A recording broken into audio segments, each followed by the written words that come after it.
मेरे प्यारे साथी, वाहिगुरु जी का खालसा, वाहिगुरु जी की फतेह। आज समुच्चे सिख जगत में धन धन साहेब श्री गुरु अर्जन देव जी महाराज का पावन शहीदी गुरुपर्व बड़े प्यार से, श्रद्धा से मनाया जा रहा है।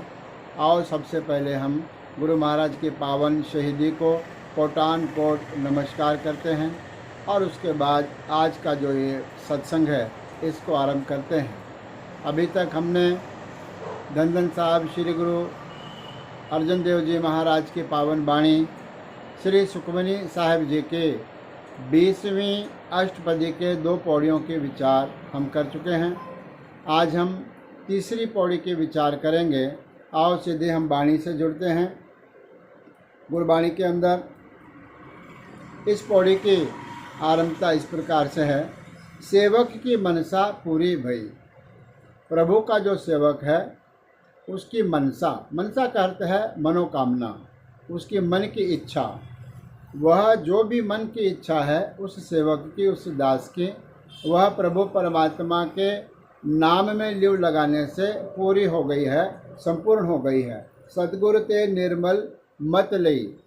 जिसने अपने सतगुरु से निर्मल मत का अर्थ है अच्छी शिक्षा ली है, जिससे मत जो बुद्धि है वह निर्मल हो गई है, वह विचार जो है वह भी निर्मल हो गए हैं, बुद्धि भी निर्मल हो गई है।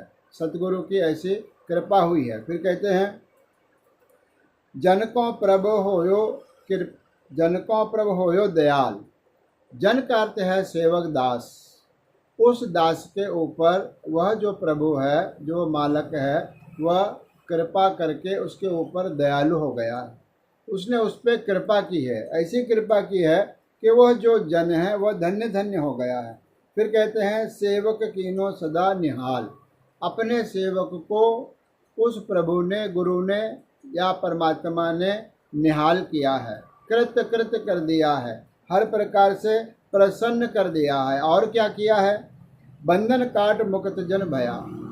हर प्रकार के जो बंधन है, माया के, अज्ञानता के, अविद्या के, ये सब बंधन उसके काटे गए हैं और वह मुक्ति को वह प्राप्त हुआ है।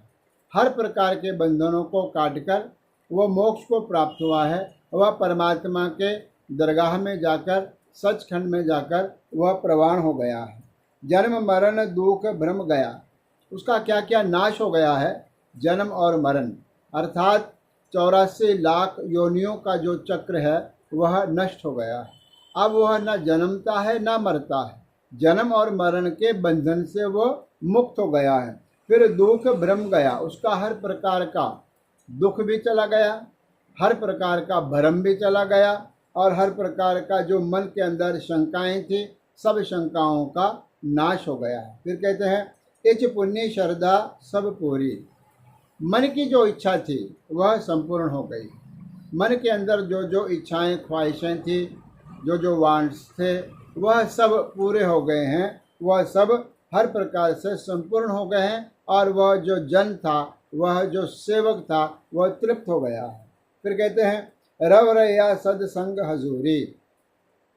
वह प्रभु परमात्मा को हमेशा हर एक स्थान पर सर्वव्यापक समझता है। रव्या का अर्थ है व्यापक होना। वह परमात्मा को हर स्थान पर व्यापक समझता है और सदसंग हजूरी, वह अपने को परमात्मा के साथ समझता है और परमात्मा को स्वयं के साथ समझता है। ऐसे उसके मन की अवस्था हो जाती है। फिर कहते हैं जिसका सा तिन लिया मिलाए। प्रभु परमात्मा ने, गुरु ने ऐसी कृपा की है कि जिसका सा, जिसका वह था व्यक्ति, वह सेवक किसका था? परमात्मा का।